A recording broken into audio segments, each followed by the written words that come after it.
अस्सलाम वालेकुम काबिल एहतराम नाजरीन। मैं हूं मियां तौफीक अहमद वर्चुअल कॉरपोरेट कंसल्टेंसी के प्लेटफॉर्म से। नाजरीन, आपने प्रॉपर्टी ख़रीदी या आपने प्रॉपर्टी बेची तो इसमें सबसे बड़ा जो टैक्स होता है जो विद होल्डिंग टैक्स होता है जिसको आप एडजस्ट कर सकते हैं, वो होता है 236C या 236K अगर आप ख़रीद रहे हैं।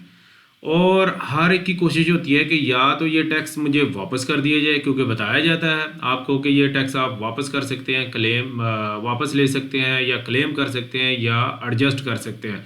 लेकिन बहुत कम लोग हैं जो इससे फ़ायदा उठा पाते हैं। उसकी वजह ये होती है कि इसके लिए CPR चाहिए होता है, इसका सबूत चाहिए होता है कि आया आपने ये टैक्स जमा भी कराया कि नहीं करवाया, अगर जमा करवाया तो कहाँ जमा करवाया। तो उस वक्त लोगों के पास होता नहीं है। तो मैं आज बताता हूँ कि ये CPR किस तरह का होता है और आपने किससे लेना है। तो ये आप देखें, ये मेरे पास हमारे क्लाइंट का CPR है, आज ही का है। ये बड़ा क्लियर, इसमें आप देखें कि ये FBR लिखा होगा, CPR नंबर लिखा होगा, डेट लिखी होगी, कौन सी RTU का वो लिखा होगा और जहाँ किस ऑफिस का है। जैसे ये assistant director land revenue Shakargarh का, डिस्ट्रिक्ट नारोवाल का है। तो सबसे ज़रूरी है आपने देखना कि आपका ये शनाख्ती कार्ड नंबर होगा, यहाँ पे आपका नाम होगा, वैल्यू होगी ज़मीन के और कितना उसके ऊपर टैक्स जमा कराया गया वो उसकी डिटेल होगी, लिखा होगा। तो ये बारकोड से भी वेरीफाई हो सकता है।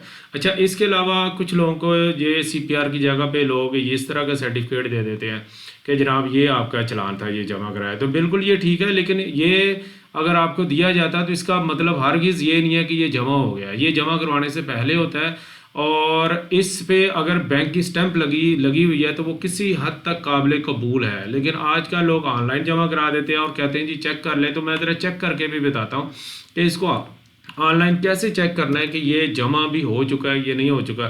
तो ये जो PSCD नंबर है मैंने इसी को कॉपी किया है, आप ये कॉपी कर लें या लिख लें और चले जाएँ FBR की मेन जो IRS 2.1 पोर्टल है, इसके ऊपर जो ये वेरिफिकेशन के ये टैब है लेफ़्ट साइड पे। अगर आप मोबाइल से चेक कर रहे हैं तो इसके बॉटम पे जाएंगे तो यहाँ पे होंगे। तो ये मैंने ये इसके लेफ़्ट साइड पे क्लिक किया तो यहाँ पे वो कहेगा जनाब आपने CPR चेक करना है या PSCD। तो मैं इस वक्त PSCD चेक कर रहा हूँ। तो जनाब इधर लिखिए। अच्छा, CPR चेक इसका मतलब है कि जब CPR नंबर मिल जाए तो इसका मतलब है कि पेमेंट हो चुकी है।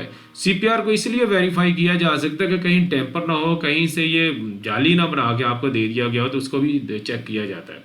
तो ये मैं के बाचा लिखता हूँ जहाँ पे जनाब जो इधर लिखा है जनाब वो लिख लें, कोई नई चीज़ है नहीं है तो इसको वेरीफाई कर दें। जैसे आप वेरीफाई करेंगे तो इस तरह की डिटेल सामने आ जाएगी। अच्छा, ये रिफ़ंड और क्लेम के लिए ये काबिल कबूल नहीं होगी, क्योंकि इसमें ये तो लिखा हुआ है कि ये जनाब चलान जमा हो गया और इसका ये CPR नंबर है। तो या तो फिर FBR से आपको लेना पड़ेगा कि ये है किसके नाम पे। तो या जैसे मैंने पहले बताया कि ये वाला आप उनसे डिमांड करें कि मुझे CPR दे दें।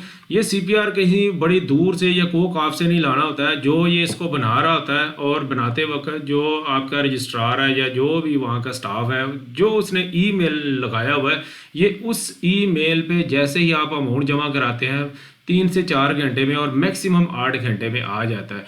और जब तक ये आता नहीं है उससे पहले जनाब ये रजिस्ट्रेशन का या ये इंतकाल जिसको बोलते हैं हम लोग, इसका प्रोसेस भी नहीं होता, क्योंकि तहसीलदार जो रजिस्ट्रार होता है वो इसी चीज़ को चेक करता है कि जनाब ये टैक्स जमा हो गया या नहीं हो गया। तो वो उनके पास ये होता है ये कि उन्होंने अपनी फ़ाइल जो कॉपी होती है उसमें ये प्रिंट लगाना होता है। तो आप उससे रिक्वेस्ट करके साथ ही फ़ोटो कापी करवा लें या कम से कम एक पिक्चर ज़रूर खींच लिया करें, या वही दो बंदा प्रिंट निकाल के वो बंदे को दे दे। तो ये अगर आपके पास होगा अपने टैक्स रिटर्न के टाइम पे भी अपने वकील को ज़रूर दें। और अगर आप सैलरी पर्सन हैं तो आपका ये टैक्स की डिडक्शन हुई है, आप उसको एडजस्ट कर सकते हैं। इसको कैसे एडजस्ट करना है, एडजस्ट का मतलब ये कि आपको ये वापस FBR से लेना बहुत मुश्किल है। तो हमने एक तरीका बताया कि आप इसे अपने जो पे डिपार्टमेंट है जहाँ से आपको सैलरी मिलती है उससे एडजस्ट करवा लें कि जो हर महीने आपकी तनख्वाह से टैक्स कट रहा है। फ़र्ज़ करें कि हर महीने आपका 10,000 टैक्स कट रहा है, तो यहाँ से आपने को 20 या 30,000 रुपये टैक्स जमा करा लिया तो ये एडजस्ट जमा हो जाएगा। वहाँ पे एक एप्लीकेशन होता है, हर डिपार्टमेंट का एक छोटा सा फॉर्मेट होता है, वो लगा के दें तो वो आपका कम से कम 5-6 महीने टैक्स तनख्वाह से नहीं कटेगा, क्योंकि इस टैक्स को उसमें क्रेडिट कर लिया जाएगा। और क्रेडिट करने के लिए पे डिपार्टमेंट जो होता है सैलरी, उनको ये CPR नंबर चाहिए होता है प्रूफ के तौर पे। इस CPR के बगैर कोई भी डिपार्टमेंट आपके जो टैक्स को एडजस्ट नहीं करेगा। तो ये ज़रूर डॉक्यूमेंट्स लिया करें। मज़ीद इसकी तरह की किसी भी किस्म की इन्फॉर्मेशन चाहिए हो आप हमारे से रब्ता कर सकते हैं। अपना और अपने चाहने वालों का बहुत ज़्यादा ख्याल रखिएगा। अल्लाह हाफिज़।